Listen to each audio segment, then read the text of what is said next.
জয় মা চামুণ্ডা। ৰাশিফলৰ ভিডিঅ'লৈ আপোনালোক সকলোকে স্বাগতম জনাইছো। ৰাশিৰ ফল হৈছে 16 আগষ্ট 2024 শুক্ৰবাৰ পৰিছে আৰু আজিৰ দিনটোত ৰাতিপুৱা 9:30 মানত আপোনাৰ একাদশী শেষ হৈ পেলাই আপোনাৰ দ্বাদশী চলিব। গোটেই দিনটোৱে দ্বাদশী তিথিয়ে চলিব আৰু আজিৰ দিনটোত যিসকল শিশুৱে জন্মগ্ৰহণ কৰিব তেওঁলোকৰ হ'ব ধনু ৰাশি আৰু আজিৰ দিনটোত যিসকল কন্যা পুষ্পিতা হ'ব তেওঁলোকৰ হ'ব শুভ যোগ। এতিয়া আহকচোন আমি মেষৰ পৰা মীনলৈকে প্ৰত্যেকটো ৰাশিৰে ৰাশিৰ ফল জন্ম ৰাশি বা চন্দ্ৰ ৰাশিৰ আধাৰত নিৰ্ণয় কৰিম। এতিয়া আহকচোন আমি প্ৰথমে মেষৰ বিষয়ে আলোচনা কৰোঁ। মেষৰ কাৰণে বহুত শুভ দেখাইছে। যিকোনো কাম আপোনালোকে কৰিম বুলিলে কৰিব পাৰে। যিকোনো এনেকুৱা মনৰ বাঞ্ছা আপোনালোকৰ পূৰ্ণ হ'ব পাৰে। যিকোনো প্লেনিং আপোনালোকে ভবা মোতাবিক হ'ব পাৰে আৰু তাক লৈ আপোনালোকে উৎসাহিত আৰু উৎফুল্লিত হৈ থাকিব পাৰে। গতিকে সকলো ফালৰ পৰা ভাগ্যৰ দৃষ্টিকোণৰ পৰা ভ্ৰমণৰ ছাইডৰ পৰা ল'ৰা ছোৱালীৰ লগত জড়িত যিকোনো কাম শিক্ষা দীক্ষাৰ লগত জড়িত যিকোনো কাম প্ৰত্যেকটো ফালৰ পৰাই আপোনালোকৰ কাৰণে মংগলময় দেখা গৈছে। বৃষৰ কাৰণে কিন্তু একেবাৰে অশুভ। মানসিক চিন্তা টেনচন বিবাদ আদি সম্ভাৱনা দেখা গৈছে। আপোনালোকৰ মনোমোতাবিক কামবিলাক নোহোৱাৰ কাৰণে আপোনালোকে অকণমান নিজকে মানে বেয়া লাগি থাকিব পাৰে, হতাশ নিৰাশ হৈ থাকিব লগা হ'ব পাৰে। কিন্তু বেছি চিন্তা কৰিব নালাগে। দিনটোত আপোনালোকৰ চন্দ্ৰমা স্থিতিৰ কাৰণে এনেকুৱা হ'ব আপোনালোকে কিন্তু সঁচা বুলি ভাবি ল'ব, সেইকাৰণে আপোনালোকৰ মনটো বেছি ডাউন হ'ব পাৰে। এতিয়া আহিব মিথুনৰ কাৰণে। মিথুনৰ কাৰণে যিকোনো ক্ষেত্ৰতে আপোনালোকৰ শুভ দেখা গৈছে। যিকোনো এনেকুৱা কাম যিটোৰ পৰা আপোনালোকৰ দৈনন্দিন জীৱনত কিবা এটা বিশেষ মানে প্ৰভাৱ পৰিব। ডেইলি ৰুটিনত হওক, ডেইলি ইনকামত হওক, ডেইলি বেচিছত প্ৰভাৱ পৰা কামবিলাক আপোনালোকে কৰিব পাৰে। যিকোনো সন্ধি যিকোনো ডিছকাশ্যন আপোনালোকে কৰিব পাৰে। যিকোনো নতুন মানুহক আপোনালোকে লগ ধৰিব পাৰে। পইচা পাতি লেনদেন আপোনালোকে কৰিব পাৰিব। এতিয়া আহিব কৰ্কটৰ কাৰণে। কৰ্কটৰ কাৰণে কিন্তু ভাল নহয়। কৰ্কটে যিকোনো ডিচিশ্যন লওঁতে সাৱধান হ'ব। নতুনকে কোনো ধৰণৰ ডিচিশ্যন আপোনালোকে নল'ব। নতুন কোনো ধৰণৰ কাম আপোনালোকে নকৰিব। বৈবাহিক সম্পৰ্কৰ ক্ষেত্ৰতো বৰ এটা ভাল নহয়, গতিকে সাৱধান হ'ব লাগিব। এতিয়া আহকচোন আমি সিংহৰ কাৰণে আলোচনা কৰিম। সিংহৰ কাৰণে কিন্তু সকলো ফালৰ পৰা ভাল। ল'ৰা ছোৱালীৰ ক্ষেত্ৰত, ল'ৰা ছোৱালীৰ শিক্ষা দীক্ষাৰ ক্ষেত্ৰত, প্ৰেমৰ ক্ষেত্ৰত, প্ৰেমৰ মীমাংসা বা প্ৰেমৰ প্ৰস্তাৱৰ ক্ষেত্ৰত অত্যন্ত শুভ দেখা গৈছে। আপোনালোকে একো বিশেষ চিন্তা কৰিবলগীয়া নাই। দিনটোত ভালে ভালে দিনটো অতিবাহিত হোৱা যেন দেখা গৈছে।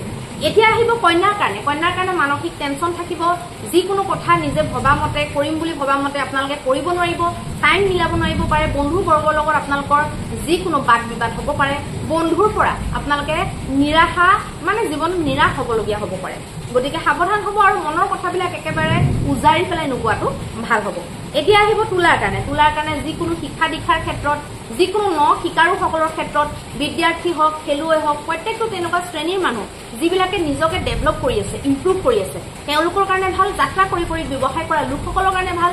যিকোনো এনেকুৱা কাম যিবিলাকৰ পৰা আপোনালোকৰ উৎসাহ উদ্দীপনা পৰাক্ৰমৰ বৃদ্ধি হয় তেনেকুৱা কামবিলাকৰ কাৰণে শুভ দেখা গৈছে।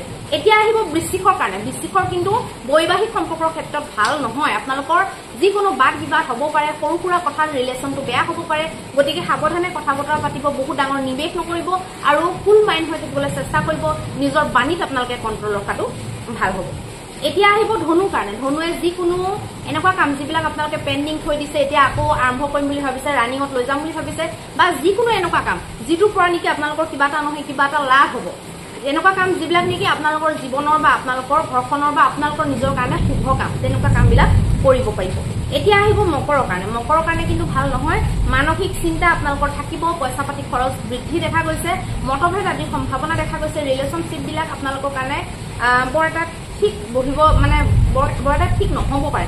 যিকোনো ৰিলেশ্যনশ্বিপৰ ক্ষেত্ৰত আপোনালোকে যদি কিবা ধৰক কথা ক'বলৈ যায় বা বুজাবলৈ যায় বা এনে নৰ্মেলি আপোনালোকে কিবা এটা পাতিলে তেনেকুৱাবিলাকত আপোনালোকৰ বিবাদ হ'ব পাৰে। সেইকাৰণে অকণমান নিজৰ বাণীত আপোনালোকে কণ্ট্ৰল ৰাখিলে এইবিলাক সমস্যাৰ পৰা আপোনালোকে ওলাব পাৰিব।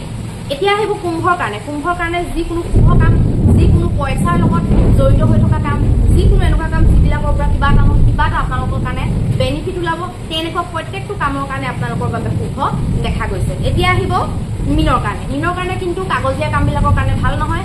যিকোনো কাগজ পাতিৰ কাম আপোনালোকে নকৰাটো ভাল হ'ব। কাগজ নবহাকে আপোনালোকে চাইন নকৰিব। যিকোনো ব্যৱসায় ক্ষেত্ৰত আপোনালোকে বিশেষ একো সাল সলনি নকৰিব। আপোনালোকৰ যিকোনো মানসিক অস্থিৰতাৰ কাৰণে ডিচিশ্যন আপোনালোকৰ ভুল হৈ যাব পাৰে। গতিকে বহুত বেছি সাৱধান আপোনালোকে হ'ব লাগিব। এতিয়া আহকচোন আমি মহা উপায়টোৰ বিষয়ে আলোচনা কৰিম। মহা উপায়ত আমি কি কৰিম মহা উপায়ত আপোনালোকে যিকোনো দুখীয়া মানুহক আপোনালোকে ক্ষীৰ খুৱাব 5 জন 7 জন বা 9 জন আপোনালোকে মানুহক ক্ষীৰ ভোগ খুৱাব আৰু আপোনালোকে কিবা এটা বগা বস্ত্ৰ আপোনালোকে দান দিব পাৰে বা লগতে বগা মিঠাই কিবা এটা খুৱাই দিব পাৰে তেতিয়াহলে আপোনালোকৰ দিনটো মংগলময় গুচি যাব বিশেষ একো টেনচন নাহিব আৰু লগতে আপোনালোকে চৰাই চিৰিকটি পশু পক্ষীকো কিবা খাবলৈ দিবলৈ যত্ন কৰিব ধন্যবাদ